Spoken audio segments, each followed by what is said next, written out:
Okay, last 6 minute clip I think.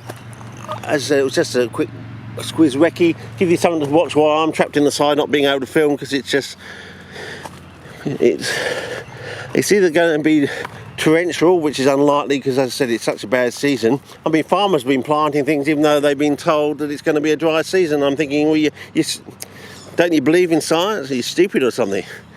You know, and if you only need 15 mils to germinate something, why don't you build a vast dam to at least hold that amount of water that you need to germinate something? So, you know, first of all, why plant in the first place when you've been told basically not to? Two, why didn't you get organised and build a dam in the first place? Don't we have large diggers that you can, you know, you don't have to dig it by hand and a shovel these days, you know? You know, spend 6 months digging out a dam by hand and shovel with a few of your mates. You got bloody machinery that can do that, you know? Apparently we've got the most abundant reserve of gas at the moment in the world, so, you know, because they haven't put a moratorium on their own sort of supply. Oh, look at that. Oh, I've got to do that, surely. General Petraeus.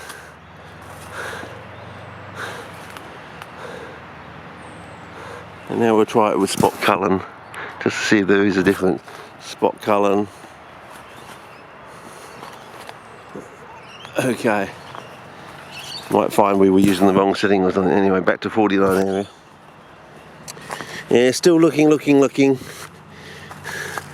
look at the colour on that. That is sort of jadus going slightly into glaucous.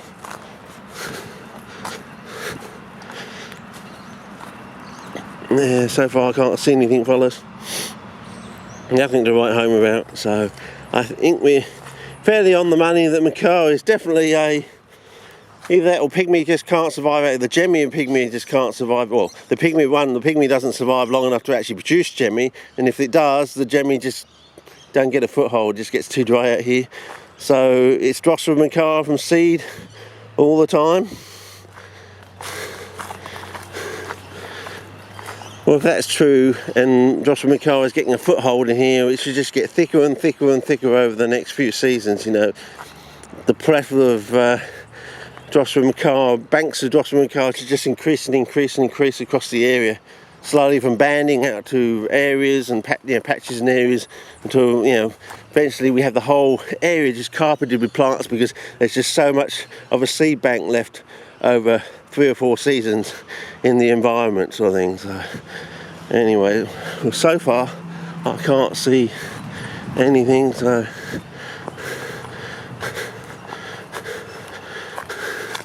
I mean, there's a new vista around every corner, and if you like this, WA is 4 times better than this straight off, you know. I mean, one person could not with a camera capture it all, you know, even in a lifetime.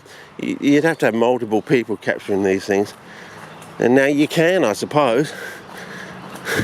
Trouble is, we've got crap broadband, we can't really fire it out to the rest of the world. And this is interesting. Getting a bit of greening on the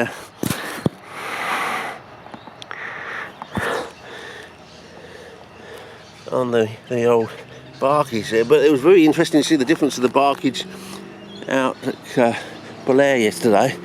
The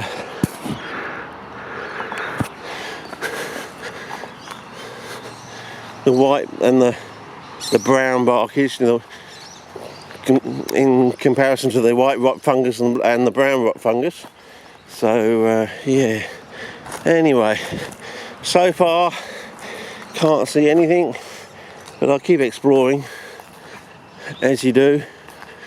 Just the litage is just wonderful, but it'll be the last litage day I think for at least a week, maybe a bit longer, because we're going to get all our June rain now in July, plus what we normally think is the wettest month. But on top of a supposedly predictable extremely dry season with the driest June on record apparently, because the recording station was Kent Town, which only got 2 or 4 mils I think. So yeah, interesting. Anyway, I can't see anything, fellas, and this clip's about to run out in about 2 minutes. Nothing that's screaming out to me, you know. I mean, if I could find 13 plants in the back of my place over in WA, back of my parents' place, back then, you know, find 13 plants in a wilderness, surely I'll be able to spot. And I have found plants here before. Surely if they're here, I'll find them, you know. That's what I'm saying, fellas. You know, it's like riding a bike. The skills are still there, you know. They may be a bit rusty, but, you know, give me an extra 10 minutes out here and, you know, I can brush them up, you know. And you have seen evidence online of JPEGs from my old camera of them actually being here, the occasional pygmea plant. So is that a, you know, a gemmy that's hung on, or is it a, you know, it's germinated from seed and it's hung on, or, you know. I know the seed of pygmea is like Adelaide, it's very sporadic in its germination. So you put Adelaide and you put pygmea, you know, a Queensland sister sundew, maybe with a couple of brothers we don't know about at the moment. Maybe Greg Burke will find the brothers, I don't know. And pygmea, they both have sort of sporadic seed germination. They don't all germinate like 100%. They just one or two come up here and there over a number of months, sort of thing, and they just pop up almost like random, sort of thing. Very sporadic. You know, that's what the word sporadic means, isn't it? Or my understanding of what the word sporadic means, anyway. Anyway, come around here, still looking, with the hope of finding one or two, and of course these will come into flower later on in the season, of course. I believe they will. We haven't actually come on the end of